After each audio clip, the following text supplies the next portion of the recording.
지금 시각은 7시 20분입니다. KBS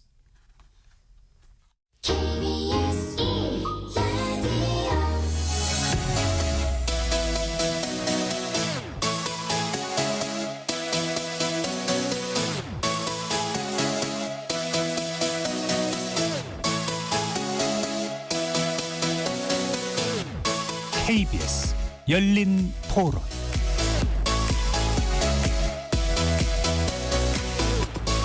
안녕하십니까. KBS 열린 토론 배종찬입니다. KBS 열린 토론 오늘은 정치의 재구성으로 여러분을 만납니다. 국민의힘 전당대회 레이스가 본격 시작됐습니다. 오늘과 내일 후보자 등록을 시작으로 다음 달 23일 대표와 최고위원을 선출할 전당대회가 열리는데요. 어제는 국회 소통관이 분주했습니다. 나경원, 한동훈, 원희룡 세 사람이 차례로 출사표를 던지며 앞서 출마 선언을 한 윤상현 의원까지 4파전에 치열한 경쟁을 예고한 국민의힘 전당대회. 각자의 비전이 뚜렷이 담긴 메시지 속에 향후 전당대회를 가를 변수는 무엇이 될지 궁금해집니다.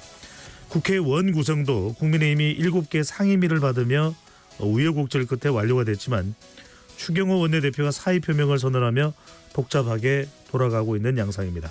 정치의 재구성에서 집중 조명해 보겠습니다. KBS 열린 토론 지금부터 시작합니다. 치열한 토론 속에서 더 나은 세상을 찾아갑니다. 올바른 세상을 만드는 첫걸음. 평일 저녁 7시 20분 KBS 열린 토론.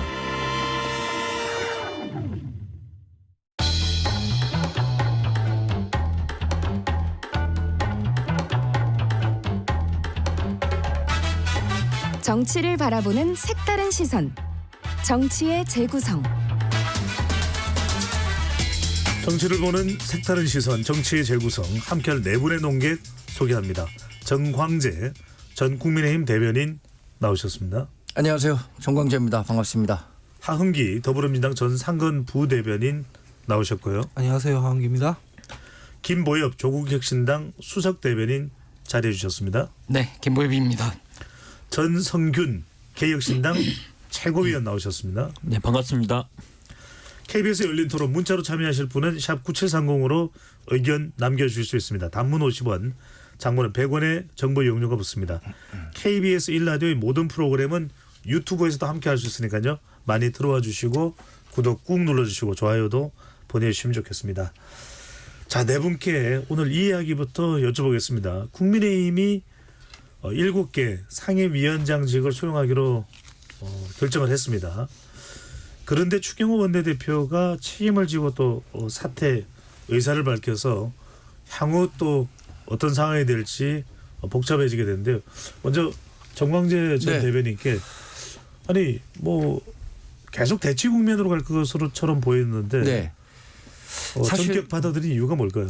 사실 지난주 후반부터 조금 기류는 변했던 것 같습니다. 왜냐하면 지난주 금요일에 제가 방송에서 의총회에서 7개 상임위원회를 어떻게 해야 되느냐라는 것을 의원들 간에 이렇게 경론이 오고 갔는데 거의 그 절반 정도로 받아들여야 된다 아니면 계속 버텨야 한다라는 의견이었는데 조금씩 7개 상임위원회라도 받아가서 지금 국회가 이렇게 공전하는 모습을 집권 여당이 연출하는 것 같은 이미지를 주면 안 되겠다라는 목소리가 커진 것으로 파악했거든요. 네. 그래서 주말 거치면서 원구성 협상이 안 됐었는데 오늘은 하여튼 좀 변화가 있었던 거고 전 무엇보다 추경호 원내대표가 사의를 표한 것에도 상당히 깜짝 놀랐습니다.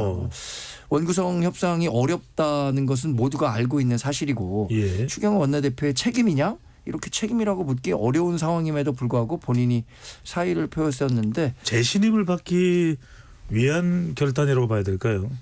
글쎄 뭐 그것까지 염두에 뒀을지는 모르겠습니다만 일단 뭐 다선 의원들은 추경호 원내대표에 대한 재신임을 하는 것으로 의견을 모은 것으로 지금 전해지고 있습니다. 그래도 자신이 뭐 일정 정도 책임이 있다고 느껴서 그 원내대표직을 후퇴하겠다라는 목소리를 낸 것에 대해서는 상당히 책임 있는 정치인으로서 의미 있는 움직임이었다라고 보고 있습니다. 예. 아버지 재밌게도 여쭙겠습니다. 하은기 전 부대변인 우여곡절 끝에 네. 원 구성이 마무리되는 겁니다. 어떻게 보시는지요? 뭐 저는 그 최상병 청문회 때 보면은 뭐 지금 국민의힘에서 지적하기로는 정청래 의원이나 뭐 박지원 의원이 증인들한테 너무 고압적인 거 아니냐 뭐 이런 문제제기 많이 하잖아요. 근데 그런 문제제기가 되게 공허한 게 국민의힘 의원들은 안 들어가거든요. 거기에 가도 뭐 싸우고 문제제기를 하더라도 들어가서 의사진행 발언하고 싸우고 해야 되는데 자기들이 거기 안 들어가 있다가 둘게 맞을 거 다 둘게 맞고 뭐 원외 뒤 밖에 나와서 장외로 나와서 문제 제기하고 뭐 이런 것이 되게 무기력하게 느껴진 거 아닌가라는 생각이 들고 7개라도 가져가는 게 현명한 거예요. 그 기재위라든가 산자위라든가 다 민생 이슈에서 되게 중요한 상임이거든요. 그거라도 챙겨가서 좀 집권 여당으로서 책임감 있는 모습을 보여주는 게 좋을 것 같고 다만 제가 좀 뭐랄까요 아쉽다고 할까요 우스꽝스럽다고 할까요 그럼 좀 처음부터 협상에 임할 때 법사위를 내주더라도 운영위만 달라고 한다던가 이런 식으로 어떤 공간을 열어두고 좀 추경호 원내대표가 나왔으면 이거보다도 더 큰 정치적 이익을 가져갈 수도 있었을 것 같은데 결국 치킨 게임만 하다가 뭐 특별한 정치적 이익 없이 주는 대로 받은 상황이 온 거 아닌가. 물론 민주당의 결정은 법사위든 운영이든 내려놓지는 않는 것으로 또 결론이 나긴 했습니다만. 근데 협상에 들어가면 또 달라요. 뭐 이를테면은 메시지가 딱 선명하게 나올 때 국민의힘에서 우리 법사위 포기하겠다, 양보하겠다, 운영위만 달라. 이게 쭉 한 일주일 동안 나가면 민주당 입장에서도 또 계속 고집하기가 애매하거든요. 근데 그런 식이 아니었어요. 국민의힘은 둘 다 가져가겠다, 혹은 뭐 그냥 둘 다 가져가는 게 말이 되냐 이런 식의 어떤 그 두루뭉술한 얘기만 나왔던 거잖아요. 이 부분에 대해서는 더 논의할 것이 있을는지는 모르겠습니다. 네. 요 정도로 하고 김범수 수석 대변인은 일단 원 구성이 일단락 우여곡절 끝에 된 상황 어떻게 보시는지요? 굉장히 다행이죠. 그렇지만 국민의힘이 국회 등원하기로 한 결정을 환영할 수는 없습니다. 왜냐하면 그동안 국회가 공전이 됐다라고 아까 표현하셨는데 국회는 개원 직후부터 정상적으로 운영이 되고 있었거든요. 국민의힘을 제외한 원내 정당 7개 정당은 모두 상임위에 참석하고 본회의에 참석해서 국회의장 선출도 하고 상임위원장 선출도 하고 입법 청문회도 진행하고 국민의힘이 뒤늦게 이제 국회에 등원하겠다고 했으니 국민을 위해서 일하는 국회 만드는 데 협조를 해 주셨으면 좋겠습니다. 네. 개혁신당의 전성현 최고위원은요? 저는 이게 전당대회를 앞두고 갑자기 전격 수용한 거 보고 나서 윤석열 대통령의 단일 대우는 좀 많이 흔들리는 것 아닌가라고 생각을 했거든요. 이게 보는 관점에 좀 다를 수 있지만 만약에 저가 윤석열 대통령 임기가 더 길었다면 오히려 저는 국민의힘에서 더 강대강으로 했을 거라고 생각을 하고 이제 전당대회를 치르는 입장에서 좀 더 민심을 좀 더 신경 쓰신 것 아닌가라고 판단을 하고 저는 이번 국민의힘에서는 전략적 미스다 이렇게 판단하고 있습니다. 네, 전략적 미스다.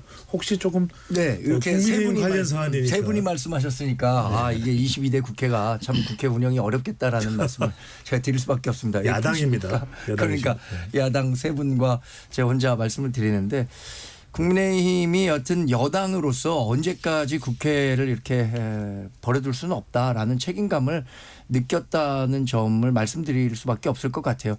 이런 절차적 정당성이나 이 상임위원회 구성과 원구성과 관련해서 우리가 생각하는 것은 그게 절차적 정당성이 없다고 생각하지만 그럼에도 불구하고 이제 현실에 됐을 때 그런 정치적 책임을 져야 한다는 뜻에서 상임위 7개를 맡게 됐다고 저는 생각하고 있습니다. 네. 자, 지금부터는 이제 국민의힘 전당대회 관련된 이야기 해보겠습니다. 방금 전에 말씀하신 정광재 전 대변인이 한동훈 후보 캠프 공보단장을 맡으셨어요. 네. 자, 지금부터는 국민의힘 전당대회 관련된 좀 주요 이슈들 좀 이야기를 해보고 이따가 또 민주당 이야기도 해보겠습니다. 일단 이 출사표 내용을 보면은 윤석열 대통령 정부와 수평적 관계로 가겠다. 어떤 의미입니까? 그 출마 선언이 모두 A4 용지 15장 정도 되고요. 몇 개 카테고리를 나눴는데 가장 먼저 얘기한 게 이 수평적 당정 관계의 재정립입니다. 그러니까 한동훈 전 비대위원장이 지난 총선에 실패했다는 책임론을 갖고 비대위원장직을 버렸고 그 총선 실패 책임론 때문에 이번 그 당대표 선거에는 나오기 어려울 것이다라는 분석이 많았는데 한 전 비대위원장 입장에서는 곰곰이 생각해 봤을 때 현재 상황이 자신이 당을 떠나 있는 현재 상황이 당이 제대로 다시 이 보수 정치를 재건할 수 있는 그림을 보여줬으면 모르겠지만 그러지 못하다는 판단 그런 절박한 마음 때문에 다시 이 당대표 선거에 나서게 된 예. 거거든요. 그러니까 수평적 당정 관계에 대한 국민적 요구는 많았는데 그동안 총선 과정에서도 그렇지 못했고 총선 이후에도 이렇다 할 변화의 모습을 보여주지 못했기 때문에 그런 부분들에 대한 자신의 책임 정치를 하고 싶다는 측면에서 가장 많이 고민을 했고 그것을 그 제일 큰 화두로 내걸지 않았나 이렇게 생각해 봅니다. 예.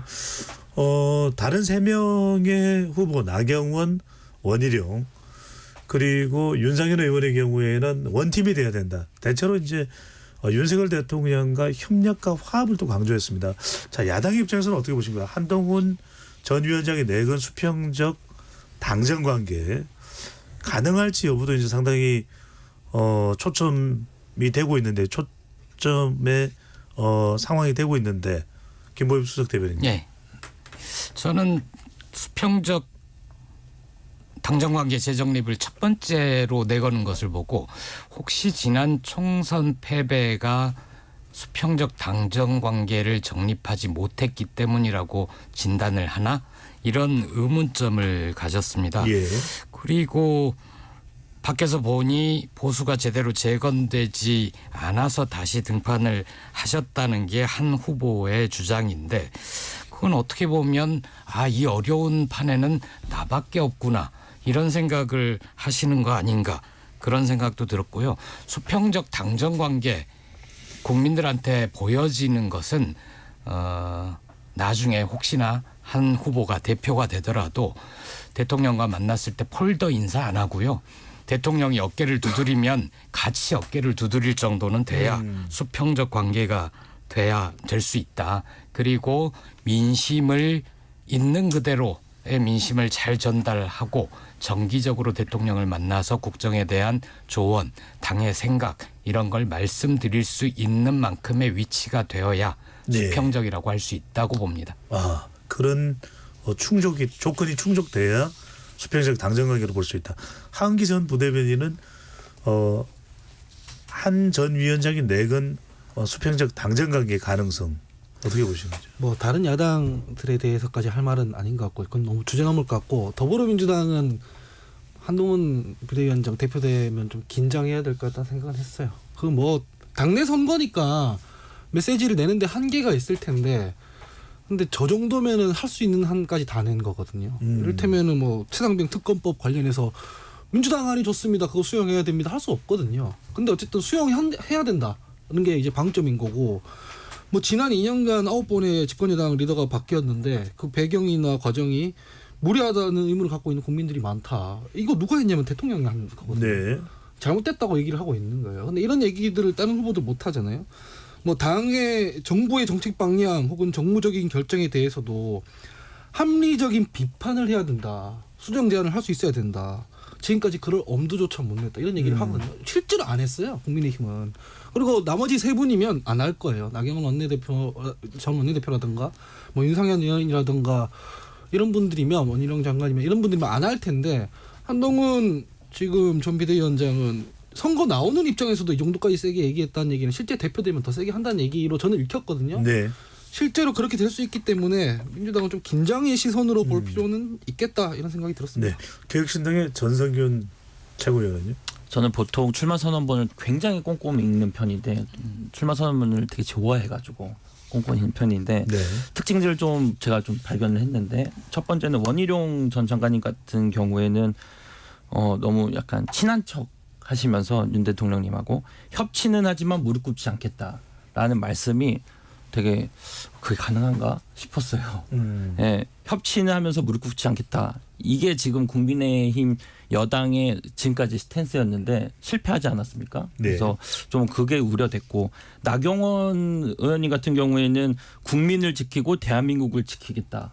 그렇다면 지금 도대체 뭘로부터 지킬 것인가가 궁금했고 앞으로 말씀해 주실 것 같고 한동훈 전 비대위원장님 같은 경우는 제가 방송에 나와서 윤석열 대통령님하고 각을 세운다면 좀 성공적일 것이다라고 말씀드렸는데 각을 세우셨는데 저는 그 바로미터가 최상병 특검이라고 생각을 합니다. 근데 다만 거기에 이제 대법원장 제안을 넣으셨는데 대법원장 그러니까 특검 추천에 대해서 대법원장을 넣으셨는데 그게 특별검사의 추천은 제3자라고 이야기를 네. 했는데 대법원장 추가적인 질문에 대법원장이 추천할 수도 있는 것 아니냐라는 발언을 한 적이 있죠. 네네. 네. 그래서 그게 과연 국민 시선으로 봤을 때 눈높이에 봤을 때 대법원장도 결국은 가재는 개편 같은 느낌이거든요. 그래서 우리 개혁신당은 오늘 천하람 원내대표께서 그럼 변협에서 다시 변협에서 추천한 걸로 하자라고 말씀을 제안을 했고 네. 전 이게 좀 수용되기를 바라고 있습니다. 근데 그게 민주당 아니었어요. 네. 원래 민주당 안이 대한변협에서 4명 추천하면 맞아요. 그걸 야당에서 골라가지고 맞아요. 하기로 돼 있는데 맞아요. 그걸 대통령이 거부권을 행사한 거고 네. 그때 비대위원장 21대 국회 마지막에 대표자가 한동훈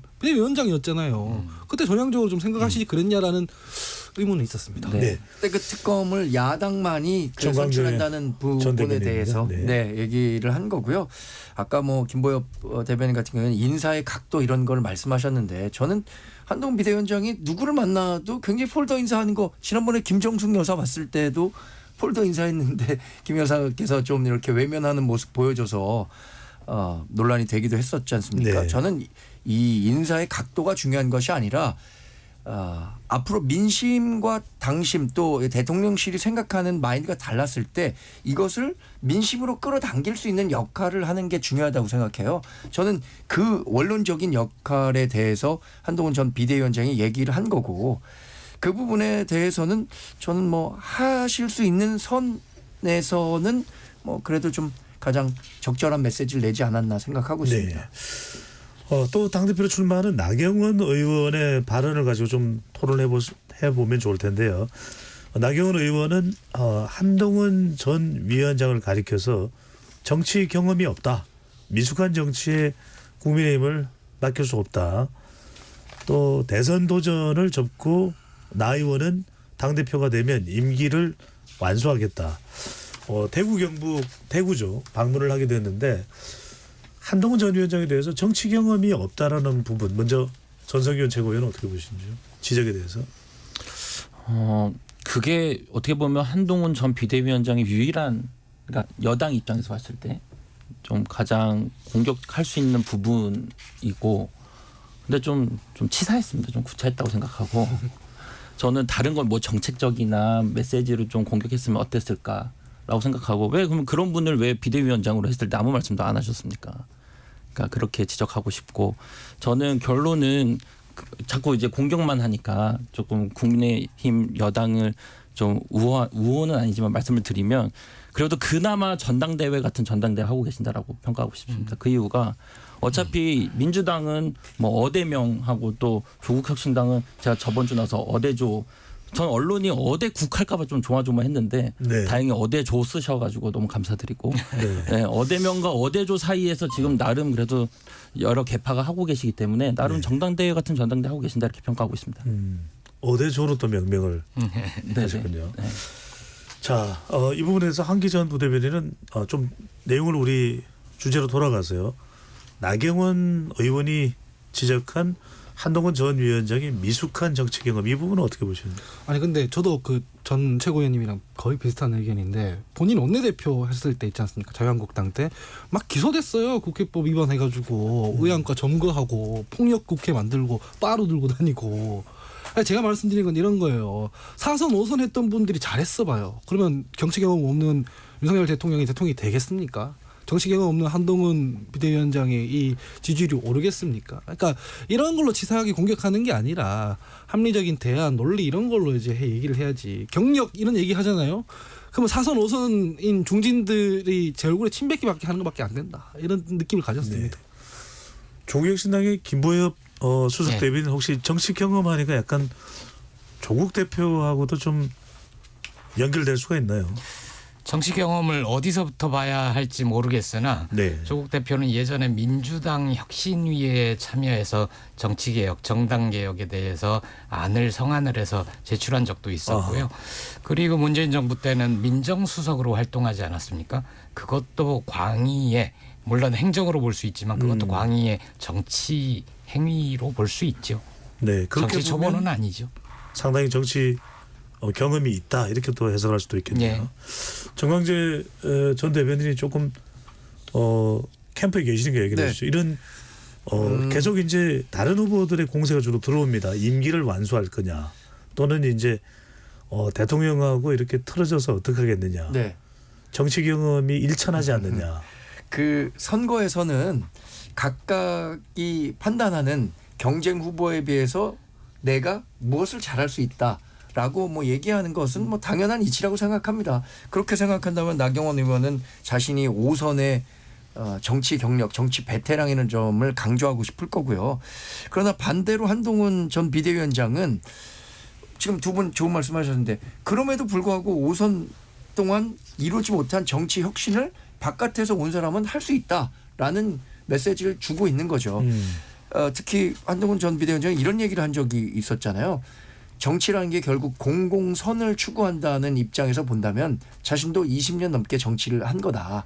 그리고 지난 총선에서 민심이 굉장히 매서웠는데 그 매서운 민심의 한가운데에 자기가 서 있었기 때문에 예. 무엇을 바꿔야 하는지를 누구보다 처절히 알고 있다. 그래서 자신은 이번에 당대표가 되면 워밍업이 필요 없는 당대표다. 이렇게 얘기를 했습니다. 그러니까 각 후보별로 강조하고자 하는 자신만의 그 강력한 무기를 상대 후보에게 쏟아내고 있다고 보고 있습니다. 네. 저도 그러고 보면 상당히 기네요. 대학에서 정치 외교학과로 입학을 했으니까요. 네. 자, 이 원희룡 전 장관은 대통령과의 관계가 중요하다 이런 또 이야기를 했습니다. 그래서 대통령과 가장 깊은 신뢰가 있는 인물이 본인임을 원 전 장관이 좀 강조했다 보는데 일단 이번 전당대회 지난해 3월 전당대회는 상당히 윤심 논란이 있었는데 이른바 윤심 영향력 국민의힘 전당대회 어느 정도일까요? 한기 전 부대변인부터. 아무래도 집권 여당이니까 윤심 영향력은 있을 텐데 지난 전당대회와 같은 양상은 아닐 가능성이 높을 것 같아요. 이를테면 신뢰가 있어야 된다라고 했는데 그 신뢰가 제일 있었던 사람이 누구냐면 한동훈 전 비대위원장이었거든요. 근데 선거 때 대통령 원하는 대로 가려고 하니까 안 될 것 같은 거예요. 불리할 것 같으니까 좀 공간을 그러니까 자기 정치를 하는 공간을 열어버리니까 대통령이 그때 보도에 따르면 내가 사람을 너무 믿은 것 같다 막 경로하고 그러잖아요. 제가 말씀드리는 거는 지금 상황에서야 원희룡 전 장관이 내가 대통령과 신뢰관계가 있다라고 말할 수 있을지 모르죠. 근데 이때까지 장제원 의원, 뭐 권성동 의원, 김기현 전 대표, 한동훈 뭐 전 비대위원장 신뢰관계에 있었다는 사람들이 결국 다 틀어줘요. 그래서 이런 걸로 자기 어필을 해가지고는 글쎄요 당원들 마음이 안 움직일 것 같아요. 그러니까 네. 좀 본인의 경쟁력, 본인의 어떤 비전 이런 걸 얘기하는 게 더 좋지 않나라는 생각이 들었습니다. 어대조라는 명칭을 만들어낸 전성균 네. 최고가 보시기에는 공식적으로 인정해 주셔서 감사합니다. 네. 윤심 후보는 나경원 의원인가요? 원희룡 전 장관인가요? 보시기에. 근데 이제 윤심을 평가하기 전에 과연 국민께서 또 당원분 국민의힘 당원분들께서 윤심이라는 이름이 옆에 붙는 순간 그거에 대해서 좋게 평가할 것인가를 한번 고민해봐야 된다고 생각합니다. 근데 제가 만약에 국민의힘 지지자라면 뭐 아니니까 제가 100% 동의하는 안 되는데 지금 그러니까 대통령님의 지지율이 이렇게 낮은 상황에서 과연 윤심이 옆에 붙는다고 프리미엄이 붙을까? 저는 아니라고 생각하거든요. 그리고 만약에 그렇게 붙는다고 판단하신다면 죄송하지만 국민의힘은 아직도 좀 더 많이 개혁해야 된다고 저는 판단하고 아니라고 생각해서 저는 지금 원희룡 전 장관님은 이것도 제 개인적인 소신으로는 작전 미스다 이렇게 보고 있습니다. 김호수석 대변인은 어떻게 보시죠? 언론인 출신이니까 나경원 의원은 2021년 전당대회에서는 당원 투표는 당시에 경쟁자였던 이준석 후보보다 내가 당원은 더 표를 많이 얻었다. 예. 이 점을 강조하면서 당심 언제든지 달라지는 것 아니냐 이렇게 강조를 하기도 했는데요. 저는 당원 투표가 80% 여론조사가 20% 되지 않습니까? 국민의힘 당원 정도면 지금 국민의힘에서 무엇을 가장 중시할까 고민을 할 것 같습니다. 국민의힘 당원들도 어떻게 하면 재집권할 수 있을까? 어떻게 하면 흔들리고 있는 윤석열 정부를 탄탄하게 세울 수 있을까? 이런 고민을 할 것 같은데 과연 윤석열 대통령과 가깝다는 후보를 지지하는 게 당을 위해서 좋은가 그렇지 않은가 고민을 할 것 같고요. 그런데 윤 대통령하고 용산 대통령실 힘이 무척 빠진 거죠. 예전에는 전당대회 당대표 선거에 노골적으로 개입하지 않았습니까? 예를 들어서 나경원 후보 같은 경우에는 초선 의원들 연판장 돌린 거에 의해서 예. 꼬꾸라졌던 적도 있고 또 안철수 후보한테는 가서 용산의 정무수석이란 분이 아무 말도 하지 않으면 아무 일도 안 네. 일어날 거다. 이런 얘기까지 말씀 해서 도중에 죄송합니다만 네. 안철수 의원에게 하긴 했는데 네. 본인에게 직접 이야기를 한 건 아니라고 합니다. 어쨌든, 전해졌다고 합니다. 예, 네. 그렇게 전해졌다. 예, 어쨌든 예. 그게 용산의 대통령의 참모들이면 공무원이거든요. 용산이 국민의힘 전당대회에 개입해서는 절대 안 되는 건데 특정한 후보를 당선시키기 위해서 그렇게 개입했던 거 아닙니까? 지금은 이제 그러지 못하고 대신 누가 됐으면 좋겠다가 아니라 누가 되지 않았으면 좋겠다 해서 여러 후보들한테 간접적으로 얘기하는 방식으로 판에 개입을 하고 있는데 이제 용산 그리고 윤 대통령은 국민의힘 전당대회에서 손을 떼야 된다 이렇게 생각합니다. 네. 김범수 대변인은 윤석열 대통령과 대통령실은 전대에서 손을 떼야 된다. 그럼에도 불구하고 한 전 위원장까지 포함해서 윤석열 대통령의 관계를 계속 발언하고 또 질문도 받고 하거든요. 그래도 의식이 되지 않을까요? 하은기 전 부대변인. 그 뭐 대통령이 그랬다잖아요. 보도에 따르면 주변에 전당대회 좀 다들 많이 출마하는 게 좋겠다 이런 얘기 했다잖아요. 그거 보면 황당했습니다. 저는. 제가 지금 기대하는 건 대통령께서 주변에 당에서 이제 알아서 하겠지. 나는 신경 끌린다. 산적한 국적 현안이 많다. 이런 말을 주변에 했다는 걸 기대하는데 국민들은 관심이 너무 많습니다. 제가 봤을 때. 이게 몇 번씩이나 실제로 여당의 그 리더에 대해서 어떻게 할지 본인이 너무 감나라 배나라 해가지고 국민들의 심판을 받았던 게 누적이 돼 있으면 예. 대통령도 이제 이런 거에 좀 김부엽 대변인께서 말씀 잘해주셨지만 신경 끄고 국정 운영 열심히 하셔야죠. 알겠습니다. 네. 자, 지금 아까 어대조라고 전석현 최고 얘기했는데 사실은 가장 지금 널리 알려져 있는 유행어 밈이 된 건 어대한입니다. 네. 이철규 국민의힘 의원은 무슨 말이냐? 모독이다, 모욕이다, 당원들에 대한. 한동훈 전 위원장은 이런 어대한이라는 걸 뭐 접했을 텐데요. 뉴스 보도든 네. 여하튼 간에. 그래서 어떻게 한 전 위원장은 게임이 다 끝났다고 생각을 하나요? 아이고 그런 건 아니고요. 대세론이라는 건 어느 선거에나 있는 겁니다. 그렇죠? 네. 뭐 어느 선거에서나 이번 선거에서는 어느 후보가 좀 앞서 나간다는 것은 분명히 뭐 여론조사라는 어떤 사회과학적 방법으로 예견해 볼 수 있는 거니까 분명히 있기 때문에 지금 어대한이라는 평가는 사실 우리 캠프에서 만들어낸다기보다는 최근에 나오는 여론조사나 뭐 민심의 동향, 당심의 동향 이런 것을 봤을 때 한동훈 전 비대위원장의 당선 가능성이 가장 높지 않겠느냐라는 네. 해석을 언론과 정치에 종사하는 분들이 해주신 거고요. 저는 뭐 아까 얘기한 것처럼 뭐 우리 후보가 반드시 반윤의 기치를 갖고 이번 전당대회를 치른다고 생각하지는 않습니다. 누차 말했던 것처럼 윤석열 정부의 성공과 정권 재창출을 가장 우리 당원들이 원하는 겁니다. 예. 지금 김보엽 대변인 지금 말씀하신 것처럼 아마 저랑 같이 언론사 생활을 하셨어서 그런지 저도 그런 관성이 좀 남아 있는데 이 표를 찍는 사람의 입장에서 보자. 어떤 후보를 찍어야 되는가? 이렇게 했을 땐 우리 당 지지자들이 가장 원하는 것은 윤석열 정부 남은 3년 성공시켜야 되고요. 그것을 바탕으로 해서 정권을 재창출해서 우리 한동훈 전 비대위원장은 지속 가능한 대한민국의 발전을 이루겠다라고 했는데 자유시장 경제를 바탕으로 예. 해서 그러니까 그런 부분을 충족시켜 줄 수 있는 당대표를 원하는 거예요. 그것이 바로 지금 나오는 여론조사 결과고 알겠습니다. 어대한이라는 프레임이라고 단도직입적으로 생각합니다. 여쭤보겠습니다. 짧게 네. 대답을 해주시면 좋을 것 같은데 7월 23일 1차 투표로 끝날 것으로 예상을 하시나요? 아니면 결선 투표로 가는 걸로 예상을 하시나요? 1차 투표에 끝날 것으로 강력하게 믿고 있습니다. 믿고 있습니다. 김범수석 대변인은 국민의힘 전당대회 어떻게 예상하십니까? 1차 투표입니까? 결선 투표입니까? 전 결선 투표가 할 것 같습니다. 이유가 있으신지요? 한동훈 후보가 과반 투표를 하기 힘들 겁니다. 가장 아킬레스건은 뭐가 될까요? 아니 아킬레스건 플러스 여러 후보들이 각자 뛸 거 아닙니까? 예. 나머지 세 후보가 열심히 한 후보를 견제하면서 뛰는데 그러면 한 후보도 상처를 입고 나머지 후보들도 열심히 당원들한테 호소를 할 텐데 50% 이상을 한 후보가 가져간다? 저는 그렇게 보지는 않습니다. 예, 한기 전 부대변인요. 뭐 여론이야 어대한이고 뭐 대세론이고 한데 이 국민의힘 전당대회라는 게 여론 따라 가지 않습니다. 당심 1위 민심 1위 끄집어 내리고 그냥 원하는 사람 앉혔던 그런 전당대회를 하기도 했잖아요.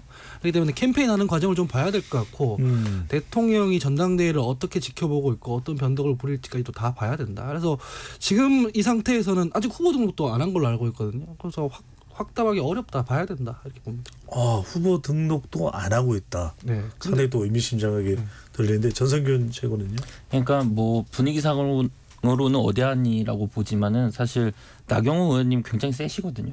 또 제가 저번 주에도 말씀드렸지만 그 홍보 방법을 이번 총선 때부터 바꾸셔가지고 전 그렇게 보고 있었는데 굉장히 젊게 하셔서 젊은이들에게도 굉장히 소구력이 있을 것이다 생각을 하고 다만 좀 분위기 따라서 아마 윤석열 대통령이 아주 직간접적으로 개입을 할 텐데 저는 단일화도 하지 않을까 뭐 이런 생각도 하고 있습니다. 예. 자, 후보 등록을 한 후보들도 있고 아직 등록을 안 했나요? 한 전 위원장이요? 네. 안 전 위원장 측은 제가 내일 동행할 거로 예정이 돼 있는데 내일 오전 10시에 당사 3층을 찾아서 후보자 등록을 할 예정입니다. 네. 정단장이 열린 토론에 먼저 출연한 다음에 등록이 이루어지는군요. 네. 근데 김보여 대변인께서 말씀하신 것 중에 결선 투표로 가지 않을 거라고 말씀하셨잖아요. 그러니까요. 지난번에 김기현 대표 37제 전당대회였나요? 그때 결선 안 갔죠. 그때 52%를 얻어서 결선 안 갔습니다. 예. 그때 정말 윤석열 대통령의 그립감이 굉장히 셌고 김기현 대표를 조직적으로 굉장히 많이 밀었기 때문에 윤심이 거의 김기현 대표에게 실렸다라고 했을 때도 52%를 얻었기 때문에 저는 뭐 반대의 생각을 갖고 있는데 분명히 저희가 1차 투표에서 50% 넘어서 결선 투표 안 갈 거라고 생각하고 있습니다. 김기현 전 대표의 경우와 비교해 보면 한 전 위원장이 월등하다. 라는 점을 그때는 또 다른 후보들이 그만큼 또 경쟁력을 충분히 발휘하지 못한 것도 그런 측면도 있을 수도 있긴 있고요. 있습니다만 그럼에도 불구하고 김기현 대표를 만들려는 윤심이 굉장히 똘똘 뭉쳤을 때도 52%였는데 이게 좀 그래도 좀 와해되지 않았을까? 예. 그리고 우리가 거듭 얘기하지만 우리 반윤 후보가 아니다라는 점을 통해서 당원들에게 좀 안심을 드리는 게 저희의 목표예요. 예. 차량병 특검과 관련해서도 민주당의 안을 받자는 건 절대 아니라는 점을 일차 말씀드리는 겁니다. 굳이 뚜렷하게 구분하자고 질문 드린 건 아닙니다만 한동훈 전 위원장은 친윤입니까? 비윤입니까? 반윤은 아니다라는 말씀을 드리겠습니다. 알겠습니다. 자, 마지막으로 국민의힘 전당대회 이슈 관련해서 아무래도 한동훈 전 위원장이 많이 주목되고 있는 상황이라서 한 전 위원장 위주로 또 분석을 할 수밖에 없는 점도 우리 청취자분들께서 양해를 좀 해 주시면 좋겠습니다. 자, 이 약한 기반에 대한 당내 기반에 대한 또 지적이 나오고 있습니다. 대체로 지금 러닝메이트로 나서게 될 장동혁 전 사무총장의 장동혁 의원과 박정훈 초선 의원이 초재선급이다라는 것에 대해서 좀 무게감이 최고위원들이 최고위원에 도전하는 이 무게감이 좀 약한 거 아니냐. 게다가 이제 비례대표 의원인 이 진정호 의원을 청년 최고위원으로 지목했는데 이것도 좀 약하지 않느냐. 물론 스포츠인으로는 상당히 널리 알려져 있습니다. 이 부분에 어떻게 먼저 말씀 주시고. 예, 그런데 유독 우리 캠프의 러닝메이트에만 관심이 있는 것 같아요. 지금 다른 캠프는 러닝메이트에 대한 논의가 일절 없습니다.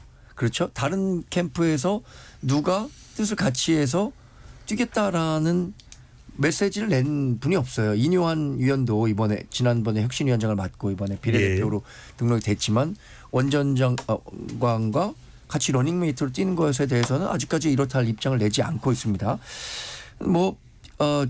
조금 더 무게감 있는 의원들이 있으면 좋겠지만 그렇지 못한 측면에서 본다면 그래도 더 뜻이 맞는 사람들과 똘똘 뭉쳐서 변화와 혁신을 또 보수 재건을 만들어 가겠다는 데 의미가 있다고 생각합니다. 네. 정 단장님은 지금 러닝메이트 얘기가 한 후보 쪽만 나온다고 얘기를 하시는데 저는 같은 문제 제기를 할 수 있어요. 러닝메이트 전당대회를 하는데 그 얘기가 나오는 데는 국민의힘밖에 없습니다.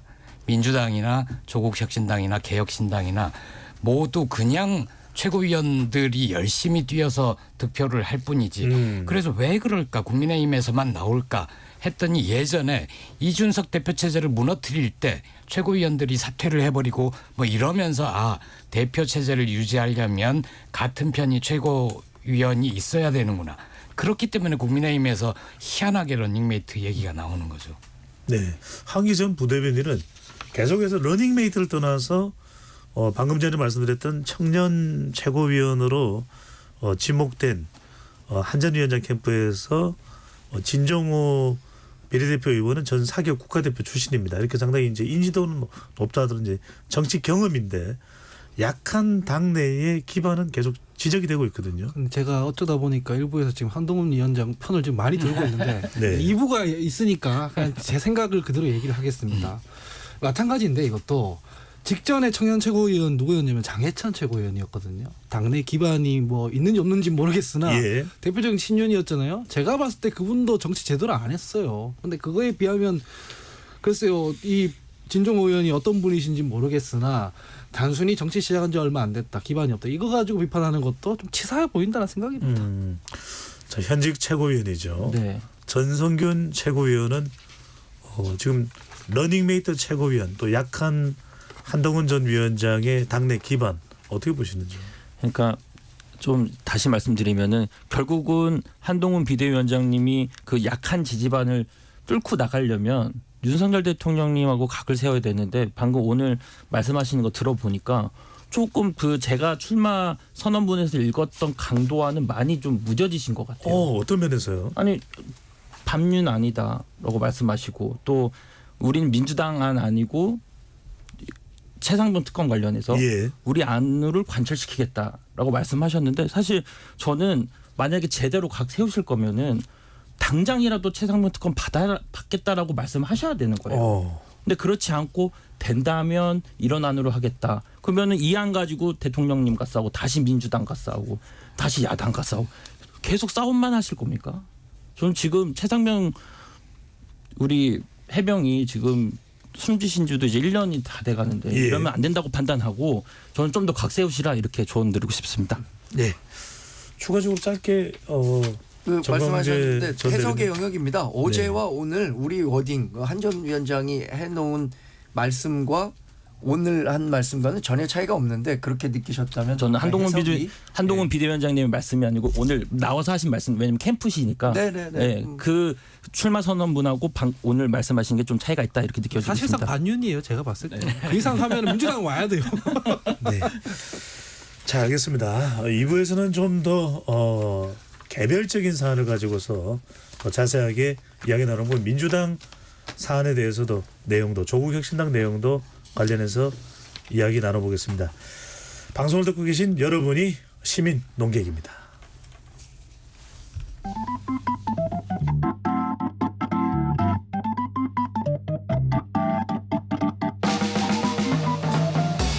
세상을 바꾸는 질문, 열린 토론이 시작합니다. KBS 열린 토론은 언제나 열려 있습니다. 단문 50원, 장문 100원의 유료 문자 샵 9730 그리고 KBS 어플리케이션 콩으로 여러분의 의견을 남겨주세요. KBS 열린 토론 2부 이어가겠습니다. 정치의 재구성입니다. 스튜디오에 정광재 전 국민의힘 대변인, 하흥기 전 더불어민주당 상근 부대변인, 김보협 조국혁신당 수석 대변인, 전성균 개혁신당 최고위원 네 분과 함께하고 있습니다. 자, 오늘 이제 원구성 관련해서도 이야기를 나눠봤고요. 자, 2부에서는 청문회와 민주당 이야기 좀 더 구체적으로 나눠보겠습니다. 자, 우선 지난주 금요일이죠. 국회에서 이제 이 야 7당 국민의힘은 제외됐습니다. 최상병 특검 청문회가 열렸습니다. 어떤 내용이었고 어떤 유의미한 점 또 한계는 무엇이었는지 특검법이 통과되지 않는 상황이긴 합니다만 먼저 조국혁신당의 김보협 수석 대변인부터요. 예, 정확하게는 그 야7당이 참여한 건 아니고 야7당이 동의를 하는 특검법인 거고 예. 청문회에서는 더불어민주당과 조국혁신당 두 당이 참여를 했습니다. 청문회를 많은 국민들이 지켜보셨을 텐데 답답한 면도 있었을 테고 눈살 찌푸려지는 대목도 있었을 텐데 어쨌든 마지막에는 이런 결론에 도달하셨을 겁니다. 특검밖에 답이 없다. 청문회로는 어느 정도는 밝히겠지만 진실을 밝혀내기에는 한계가 있겠구나라고 생각을 하셔서 특검법을 반드시 통과시켜야 된다라는 그 당위를 깨닫게 하는 청문회였다고 생각하고요. 그 많은 한계 속에서도 두 가지 유의미한 진술이 있었습니다. 두 가지입니다. 하나는 신범철 전 차관이 대통령의 전화는 외압이 아니라 회수에 관한 것이었다라고 얘기를 했죠. 그리고 나중에 다시 페이스북 통해서 오해를 살 만한 발언을 했다. 자신은 대통령과의 통화에 대해서 구체적으로 얘기를 한 적이 없다는 식으로 얘기를 다시 뒤집었지만 어쨌든 오해를 살 만한 부분을 얘기한 게 아니라 진실을 툭 털어놓고 만 거죠. 회수를 사건 기록을 경찰에 넘어간 사건 기록을 되가져와라라고 지시를 한 게 대통령이었던 겁니다. 네. 그게 수사방해고 그게 외압인 거죠. 그게 특검법의 수사 대상이 될 겁니다. 또 하나는 유재은 국방부 관리관의 진술이 있었죠. 대통령실로부터 전화를 받았다. 그 대통령실 관계자에게 전화를 한 사람도 대통령입니다. 그 직전에 통화를 했거든요. 네. 그래서 이러한 점들을 미뤄볼 때 아주 부족하나마 이 모든 증거들은 윤석열 대통령을 향하고 있다. 이름은 최혜병 특검법이지만 이것은 사실상 윤석열 특검법이다. 이렇게 봅니다. 네. 일단 청문회 관련해서는 당별로 또 정치 성향별로 제각각 해석이 다르니까 일단 김보협 수석 대변인이 이해한 청문회의 내용입니다. 한기 전 부대변인요. 거의 제가 원고에 메모해 놓은 거 거의 똑같은 내용을 김보협 대변인 이렇게 보고했어요. 네, 맞습니다. 제가 시간 순서대로 다 적어왔거든요. 두 당이 청문회에 참석한 거죠. 근데 저는 방송이든 어디든 청문회에서 민주당이 잘 못하거나 억지 쓰면은 계속 비판을 하는 입장이었는데 이번에는 그 말씀하신 김보협 대변인께서 말씀하신 그 두 건으로 말미암아 우리가 그 8월 2일, 7월 30일 이렇게 통화 내용들 봤을 때 미심쩍은 부분들이 많이 있었거든요. 지난해입니다. 네, 그런 것들이 제가 봤을 때는 신범철 차관 같은 경우도 무심결에 외압을 물으니까 회수에 사건 기록 회수에 관한 거다 이런 식으로 얘기를 했고 유재은 법무관리관 같은 경우에는 지난해에만 해도 이분이 무슨 행동대장처럼 군다는 인상을 제가 받았거든요. 근데 이번 청문회에서는 전혀 다른 인상을 받았어요. 보니까 이 계약이 끝났더라고요.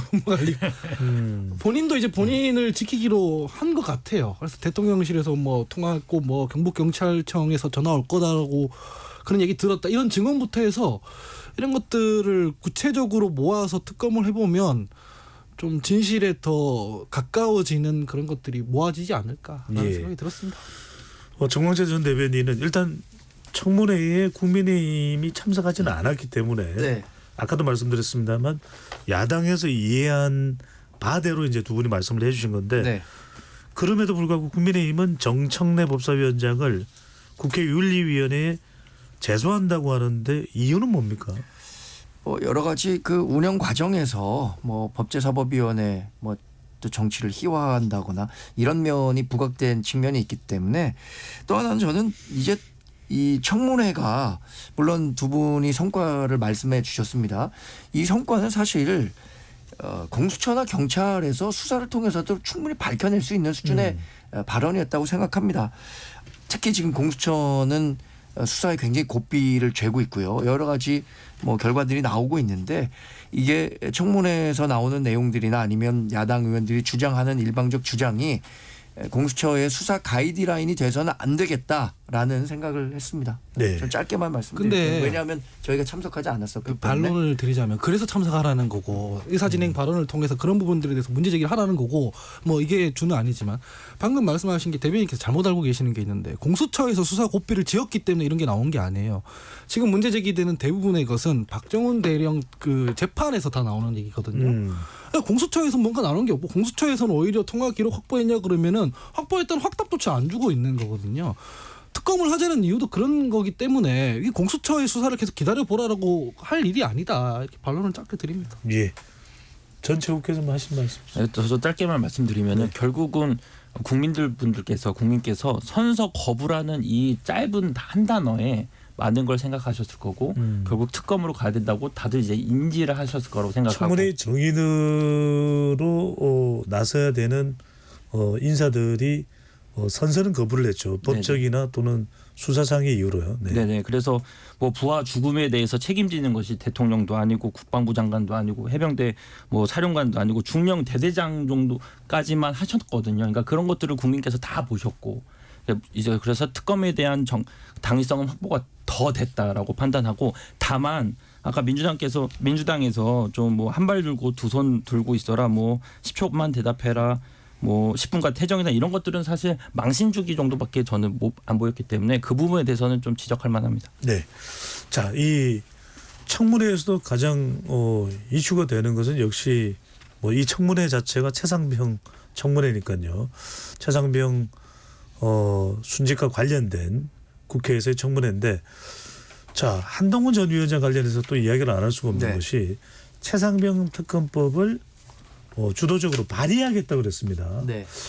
자, 이걸 어떻게 해석을 해야 될까요? 아까 한기 전 부대변인은 상당히 긍정적으로 또 평가를 했습니다. 칭찬을 오늘 한 전 위원장 칭찬을 많이 하게 된다는 이야기를 했는데 한편으로 또 전성균 최고는 정광재 단장 이야기 듣고 보니까 좀 내용이 다르네요 그랬단 말이에요. 어떻게 봐야 될까요? 이게 적극적으로 수용으로 봐야 될까요? 김보엽 수석 대변인은 이 한동훈 방식 최상병 특검법 어떻게 이해를 하시는지요? 저는 수용으로 보지 않습니다.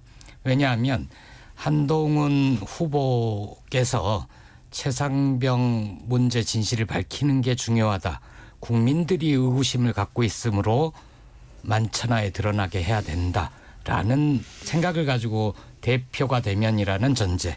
또 하나는 제3자가 특검을 지명하면 두 번째 조건을 달아서 조건부 수용을 한 건데 대법원장 추천도 거론되기도 했습니다. 그렇습니다. 네. 만약에 한 후보가 정말로 특검법 수용이 필요하다라고 하면 지금 당장이라도 그런 내용을 담은 특검법을 가지고 국민의힘이 발의를 하면 됩니다. 물론 지금 대표가 아니니까 할 수 없다라고 할지 몰라도 직전 비대위원장으로서 최소한 한 후보를 지지하고 따르는 22대 국회의원이 10명은 넘을 겁니다. 발의하면 되죠. 발의를 하고 이미 법사위를 통과한 야당들이 동의하는 특검법과 두 개 같이 놓고 비교하자 하면 되는 거예요. 근데 지금 발의 안 하잖아요.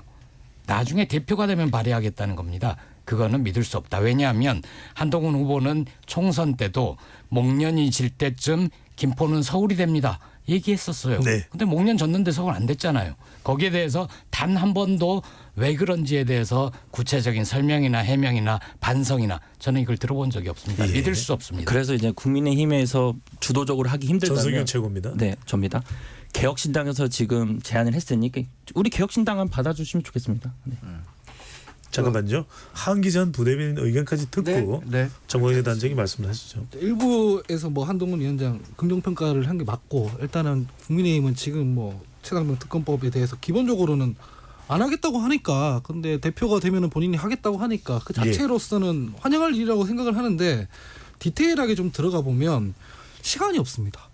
지금 7월 20일 되면은 대통령실 뭐 대통령 이 통화 기록들 다 말소되게 돼 있거든요. 기록 보존이 안 돼요. 그래서 지금 시간이 없어요. 다시 한동훈 비대위원장이 뭐 대표가 되고 다시 특검법 발의하고 이러면 이거 이미 끝난 상황이잖아요. 그래서 그게 첫 번째가 있고 이 상황이 방지되게 하려면 아까 제가 지적드렸다시피 한동훈 지금 비대위원장께서 제안하는 제3자가 추천하는 특검 그거 민주당이 원래 했던 겁니다. 21대 때. 뭐냐면은 대법원장 앞에 이를테면이었잖아요. 꼭 대법원장이 해야 된다는 게 아니라 대법원장 같은 제3자가 추천하는 게 좋겠다라고 하셨는데 대한변협에서 4명 추천하면 그중에서 야당이 골라가지고 대통령에게 제안하기로 돼 있었는데 그것도 거부권을 행사하셨단 말이죠. 대통령이. 그렇기 때문에 실제로 미뤘기 때문에 이제 시간이 없어요. 네. 그래서 지금 한동훈 비대위원장이 대표가 되고 나서 나는 이거 뭐 하겠다. 이 자체가 현실적으로는 매우 어려운 상황이다. 그래서 태도는 알겠는데 이게 실행될 가능성은 거의 없다. 이렇게 보입니다. 예, 정광재 단장. 네. 하 대변인 말씀하신 것처럼 우리가 기존에 갖고 있었던 대통령실의 입장이나 국민의힘의 입장보다 한 단계 더 나아갔다는 사실은 모두 다 인식을 같이 하실 겁니다. 뭐 그 오늘 나온 주요 언론들의 평가들 다 그런 거 아니겠습니까? 최상병 특검법과 관련해서 한동훈식 해법을 만들어낸 게 그게 지금 아까 얘기하신 것처럼 뭐 반윤의 기치로 해석될 수도 있는 영역인데 저는 이 부분을 좀 집중해 주셨으면 좋겠어요. 거듭 말씀드리지만 한동훈 전 비대위원장이 이런 말씀을 했습니다. 법리적, 정무적, 논리적으로 이 특검을 거부한 것에 대해서는 문제가 없다. 그럼에도 불구하고 국민적 의구심이 남아 있는데 보수 정당을 자처하는 우리가 그 의구심을 해소하지 않으면 안 된다라는 그 시대적 필요성을 제기한 거거든요. 그리고 이 최상병 특검법과 관련해서는 굳이 여론조사 결과를 얘기하지 않더라도 많은 분들이 지지하는 게 높기 때문에 굉장히 우리가 수세적 이슈로 갈 수밖에 없는데 이것을 판을 바꿔서 좀 공세적 이슈로 우리가 주도해 보자라는 식으로 접근해 보자는 거죠. 예. 정 단장께 궁금해서 좀 여쭙습니다. 네. 나경원 의원은 조국혁신당이 발의한 한동훈 특검에 대해서도 여론이 높으면 선제적으로 특검 받을 거냐 이렇게 해서 이제 순진한 발상이자 위험한 균열 이렇게 비판하는데 아까 전성윤 최고도 지적을 했지만 제일 궁금한 건 이 최상병 특검을 주도적으로 발의한다면 이 특검을 추천하는 제3자 그 제3자가 누구인지가 궁금해요. 누구를 의미하는 겁니까? 예를 들어서 대법원장이라고 얘기한 건데 대법원장을 왜 예를 들어서 얘기했냐면요. 대법원장이 지난번에 인사청문 과정에서 민주당이 대거 신임 투표를 했습니다. 그러니까 인사청문회 과정에서 대법원장이 민주당도 어느 정도 그의 공정성을 담보한 인물이라고 투표를 했던 건 아니겠습니까? 그렇다면 민주당에서 대법원장이 추천하는 사람이라면 받아들일 수 있는 것 아니냐. 그게 최소한 우리가 제시했을 때 민주당도 받아들일 수 있는 명분을 갖고 있다고 생각하기 때문에 얘기를 하신 것 같다고 생각합니다. 관련해서는 민주당 의견이 상당히 많이 보도로 알려져서 이 내용은 여기에서 정리를 하고요. 자, 민주당 이야기로 넘어가 보겠습니다. 자, 이 이재명 대표가 오늘 당대표직을 사퇴했기 때문에 한기 전 부대변인 전 대표가 되는 겁니까? 이제 지금 현재 전 대표죠. 네. 이인영 의원이 경쟁자로 등장할 수도 있다 이런 이야기가 나오는데 일단 당 내에서는 뭐 이 연임 시도에 대해서 반발 기류가 조금이라도 있습니까? 뭐 아버지한테 어떻게 대들겠습니까? 이재명 대표 아버지라고 뭐 하던데 민주당이 지금 말씀하신 아버지는 강민구 최고위원이 이재명 대표를 민주당의 아버지라고 이야기한 그 말씀이신 거죠? 네. 그것 때문에 웃자고 한 얘기인데 그 반발 기류라고 비판하는 목소리가 있죠. 왜 없습니까? 그 대표 주변에 있는 김영진 의원이라던가 아니면 뭐 정성호 의원이라던가 아니면 민주당의 중진이었던 우상호 의원이라던가 뭐 젊은 사람들 중에는 제가 그렇고 뭐 본인의 선택이긴 하지만은 연임하기 위해서 혹은 연임을 염두에 두고 당원 개정하고 이런 거는 좀 비판적으로 보는 사람들이 있습니다. 근데 지금 뭐 여러 사람들이 비판하는 대로 뭐 그렇죠. 지금 사실 이재명의 민주당이 돼 있는 상황인데다가 이게 뭐 위법한 것도 아니니까 대놓고 뭐 반발하거나 그런 기류가 보이지는 않는 것 같습니다. 전성기 최근은 지금 이재명 대표 이제 사퇴하고 전 대표가 됐고요. 연임 시도에 대해서 어떻게 개혁신당 쪽의 의견이 혹시 나온 게 있는지요? 개혁신당 쪽에서는 당연히 비판적인데 뭐 구체적으로 논하지 않고 제 생각을 말씀드리면 지금 당장 가장 고민이 깊으신 것은 이재명 전 대표일 것이다. 왜냐하면 나올 후보가 없기 때문에 혼자 뻘쭘하게 서 있을 상황이 나올 수도 있기 때문에 아마 지금 여러 의원님들 만나면서 좀 나와달라고 전화 통화하실 수도 있습니다. 뻘쭘하게는 홀로로 바꾸겠습니다. 네, 홀로. 네, 홀로. 네. 그래서 가장 지금 고민하고 누구한테 전화할까 고민하실 것 같습니다. 글쎄요. 그냥 추대 받으면 그만인데 굳이 그렇게 할 것 같지는 않은데. 제가 보는 민주당은. 그럼 더 비판적으로 보시는 거죠. 예. 네. 저도 한 말씀 할까요? 김범 수석 대변인하고 정광재 단장으로 넘어가겠습니다. 네. 이재명 대표의 연임 시사 상당히 뭐 긍부정의 의견이 다 있는 것으로부터 보이고요. 뭐 당 내와는 또 당 바깥은 상황에 따를 수도 있고요. 민주당 상황인데 거기에 대해서 뭐라고 말씀드려야 될지 잘 모르겠습니다. 하지만 개인적인 생각을 말씀드리면 이재명 대표는 결국은 대통령이 되고 싶어하는 민주당의 정치인인데 그 대통령이 되는데 이러한 여러 가지 연임을 포함하여 민주당 내에서 최근 벌어지고 있는 뭐 당원 당규 개정이라든가 정치 개혁에 후퇴하는 이런 여러 가지께 과연 도움이 될까 물음표를 찍게 됩니다. 김보육 네 말씀하십시오. 3초만 딱 하겠습니다. 그래서 저는 같은 고민을 조국 대표님도 하고 계실 것이다. 이렇게 말씀드리겠습니다. 자, 조국 대표 관련해서는 잠시 뒤에 이야기를 나누도록. 정광재 단장은 이재명 대표의 이 연임 한동훈 전 위원장 헌법도 84조를 이야기하기도 했었습니다. 지금 그 최고위원님 말씀하신 것처럼 누구도 당대표를 하겠다고 손들지 못하는 이 뻘쭘한 상황을 만든 게 이재명 전 대표 본인 아닌가 싶어요. 예. 사실 우리 이번 전당대회를 보는 민주당의 시각이 아유 저 집안 또 저렇게 싸우겠지 이렇게 생각할 수도 있겠지만 반대로 저렇게 또 활기차게 당내에서 치열하게 경쟁하고 새로운 당대표 새로운 리더십을 만들려는 민주적 과정이 있구나라고 생각할 수도 있거든요. 근데 지금 민주당은 일극 체제가 강화되면서 특히 예를 들어서 이인영 의원 같은 분이 박용진 전 의원의 공천 탈락 같은 과정을 다 지켜봤는데 손들고 당대표 쉽게 나올 수 있겠습니까? 이런 부분들에 대해서는 민주당 자체 내에서도 분명한 고민을 하고 있는 분들이 있겠지만 그 분위기를 또 쉽게 깨지는 못하는 것 아닌가. 예, 전 최고위원 말씀에 딱 한마디만 하면 조국 대표는 3월 3일 조국혁신당 창당대회 때 대표로 추대가 돼서 이제 겨우 100일 남짓 했거든요. 한 번 더 하면 안 되겠습니까? 네, 조국 대표의 연임도 연임이지만 조국혁신당 항현선 사무총장이 아주 강한 이야기를 했습니다. 이제 민주당은 경쟁자다.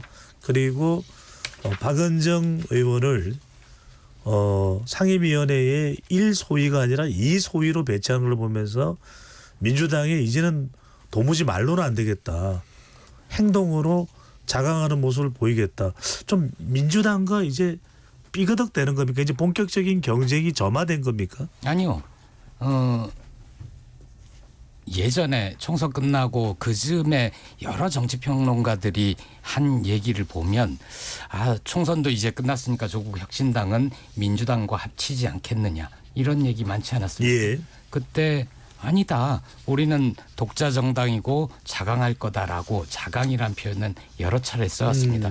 지금 민주당 얘기를 하는 것은 민주당과의 관계에서 우리는 확고한 협력 그리고 생산적 경쟁이라는 관계 설정을 이미 해둔 상태인데 이게 민주당과 확고한 협력을 하는데 민주당으로부터 별로 협력을 받지 못하는 것 같다라는 생각이 좀 있습니다. 예를 든 박은정 의원 제1소위 배제 문제 포함하여 사실 민주당은 조국 혁신당 도움으로 총선 승리에 좀 도움이 됐다라고 생각을 하는데 예.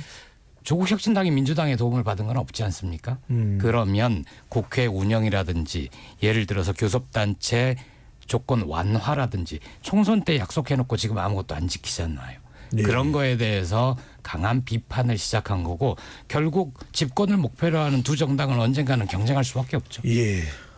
방금 전에 한 출연자의 전화기가 작동이 돼서 소리가 나왔는데 청취자분들과 유튜브 시청자분들의 너른 양해를 부탁드리겠습니다. 네, 이 조국 대표가 그래서 이야기를 조금 더 해보면요. 페이스북에 셰익스피어의 비극 맥베스의 폭정을 맥베스에서 폭정을 펼친 맥베스가 효수 목이 잘리는 것이죠. 대목을 언급한 것에 대해서 황현선 조국혁신당 사무총장은 윤석열 대통령을 향한 것 아니냐는 생각을 할 것 같은데 민주당에도 해당할 수 있는 얘기일 수 있다. 상당히 강도를 높였습니다. 수위를 높였는데 한기 전 부대변인 어떻게 보시는지. 잘하고 계신다고 생각합니다.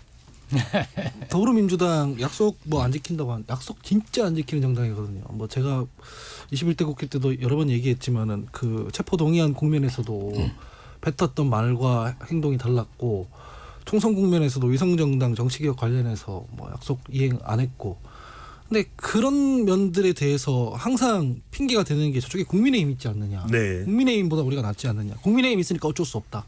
이런 얘기를 했거든요. 근데 조국혁신당은 국민의힘 아니지 않습니까? 근데 그런 얘기, 그런 견제 이런 것들은 민주당은 받아야 된다고 저는 생각을 하고요. 그다음에 당연히 경쟁해야 되는 정당이라고 생각합니다. 다른 당이잖아요. 같이 갈 것 같으면 합당하지 왜 따로 가겠습니까? 그런 부분들 포함해서 뭐 저는 잘하고 계신다고 생각을 하고 예. 그게 그렇게 안 하면 조국 혁신당한테도 별로 좋지 않을 거예요. 사실 그리고 조국 대표님 연임하는 거에 대해서 우리 민주당이랑 묶어서 하는데 저도 그건 너무 과하다고 생각을 합니다. 왜냐하면은 조국 혁신당 같은 경우에는 조국 대표 아니면은 동력이 없잖아요. 정치적 동력이 글로 모여 있는 상황인 거고 민주당은 진짜 그냥 사당화라는 표현까지 쓰기가 좀 그렇지만 진짜 그건 좀 과한 부분이 있는 거고. 네. 그래서 이런 부분들에 대해서 당 내에서도 뭐라 이렇게 문제 제기하는 게 힘들어지고 있는 상황에서 뭐 조국 혁신당이라도 비판하고 견제해줘서 좀 고맙다고 생각을 합니다. 네. 더불어민주당의 박지원 의원은 한 방송에서 조국 민주당과 경쟁, 이재명 대통령 만들고 지금 진보 분화는 안 돼. 이렇게 또 상당히 이재명 대표를 또 축켜 세우는 이런 발언을 했는데 정광재 단장은 최근에 조국혁신당 또 이 민주당의 이 대결 구도, 경쟁 구도가 불거지는 건 어떻게 보시는지요? 5월 동주가 끝났다 이렇게 평가를 할 수밖에 없을 것 같습니다. 지난 그 4월 총선까지는 윤석열 정부에 대한 심판론을 똑같이 주장하면서 일정 부분 조국 혁신당이 그런 패러다임을 좀 강하게 끌고 가고 민주당도 어쩌면 그런 과정에서 혜택을 좀 본 거죠. 이번에 선거 승리 과정에서 분명히 조국 혁신당의 영향이 있었을 거라고 생각합니다. 그러나 앞으로의 그 관계에서 조국 대표와 이재명 전 대표는 사실 두 명 다 사법 리스크가 있긴 하지만 사법 리스크만 두 명 다 모두에게 없어진다면 피선거권 박탈 내용만 없다면 다음 야권 그 대권 후보를 놓고 치열하게 경쟁할 거 아닙니까? 물론 그 조국 대표의 사법 리스크가 지금 조금 더 현실화될 가능성이 크긴 하지만 그런 측면에서 앞으로 두 당의 관계가 전 그렇게 썩 원만하진 못할 거다라고 봅니다. 네. 특히 이재명의 민주당은 지금 굉장히 친명 정당으로 거듭나 있는 상황에서 지금 조국 대표 12명 이끌고 있는 당은 완전한 비명이거든요. 어떻게 생각하면. 그렇기 때문에 쉽게 이렇게 같이 가긴 쉽지 않을 거다. 짧게 반론 하나 하겠습니다. 예. 그 5월 동주가 끝났다라고 보시는데 한동훈 특검법을 통과시킬 때 5월 동주가 다시 작동을 할 겁니다. 또 하나는 사법 리스크 말씀하셨지만 한동훈 후보가 특검 앞에서 수사받고 그러면 한동훈 후보 역시도 사법 리스크에 해당될 겁니다. 네. 자, 뭐 더 하시고 싶은 말씀이 있더라도 뭐 이 정도에서 마무리를 하겠습니다. KBS 열린 토론 이제 마무리를 해야 될 시간이 돼서요. 네 분께 요즘 참 정치적 소용돌이라는 얘기를 많이 합니다. 국민들은 전당대회가 있고 어떻고 저떻고 하지만 국민들의 민생은 어떠냐는 얘기를 하는데 22대 국회 정말 잘해야 되지 않겠습니까? 네 분이 각각 어떤 노력을 정치권이 기울여야 될지 한 말씀씩 우리 전성균 최고부터 해주시죠. 네, 지금 계속 말씀 나누는 거 보면은 결국은 뭐 사법 리스크다, 뭐 특검이다 이렇게 말씀해 주시는데 저는 여기서 과연 민생은 어디 있는가 다시 되묻고 싶습니다. 그래서 과연 조국 혁신당은 어떤 민생을 챙길 것인가 전 아직 느끼지 못했고 지금 다 전당대회 때문에 바쁘신데 전당대회는 전당대회대로 납두시고 민생도 같이 투트랙을 챙겨야 됩니다. 당연히 챙겨야 되는데 저는 그래서 근본적으로 정치개혁이 돼야 된다고 생각하고 이준석 의원님께서 1호 법안으로 이제 선거법 관련해서 얘기하셨는데 정치개혁 함께 동참해달라 이렇게 말씀드리겠습니다. 여의도 어떤 노력을 기울여야 될까요? 김보협 수석대변인님. 정치개혁 특위 찬성합니다. 아울러 개헌 특위도 만들어서 오늘 우원식 의장님 말씀하셨던데 개헌 특위는 정치와 민생이 모두 포함된 겁니다. 87년 체제 더 한 발 더 나아가기 위해서는 개헌 필요합니다. 네, 개헌 필요성 말씀 주셨고요. 정광재 단장도 저는 정치권에 와서 정말 하고 싶은 게 이 역지사지의 마음으로 네. 다른 사람의 마음까지 좀 챙겨보려는 노력이 필요할 것 같다는 생각을 합니다. 사실 언론사에 있을 때는 왜 그렇게 싸우나 싶었는데 정치판에 와 보니까 정말 그 갈등의 골이 너무 깊어진 것 같아요. 근데 그 갈등의 골을 넘어서려면 그래도 정치는 대화와 타협을 하는 곳인데 국회가 너무 그런 대화와 타협의 미덕이 사라진 것 같아서 네. 그 부분이 좀 개선됐으면 하는 바람을 갖고 있습니다. 정말 아쉽습니다. 대화가 필요해.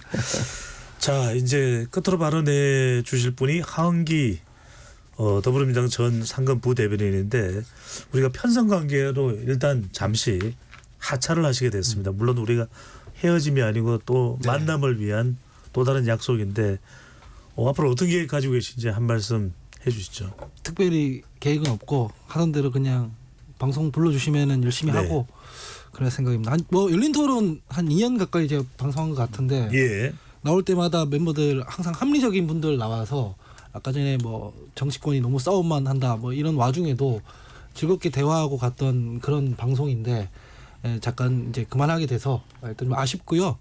뭐 방금 말씀하신 대로 뭐 어디서든 계속 또 뵐 수 있는 거니까 네. 뵐 수 있으면 좋겠고 그동안 감사했습니다. 네.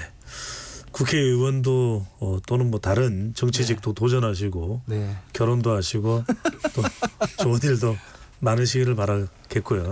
네, 하여튼 감사합니다. 앞으로도 건승을 기원하겠습니다. 네. 하겠습니다. 자, 오늘 네 분 토론 감사드리고요. 네, 고맙습니다. 네, 고맙습니다. 네. KBS 열린 토론 정치의 재구성 이곳으로 모두 마무리하겠습니다. 오늘 함께해 주신 정광재 전 국민의힘 대변인, 김보협 조국혁신당 수석대변인, 전성균 개혁신당 최고위원, 아쉽지만 오늘 또 굿바이를 해야 되는 하은기 더불어민주당 전 상근 부대변인 네 분과 함께했습니다. 네 분 또 세 분은 또 다음 주에 뵙고요. 하은기 전 부대변인은 또 다른 기회로 뵙도록 하겠습니다. 지금까지 KBS 열린 토론 배종찬이었습니다.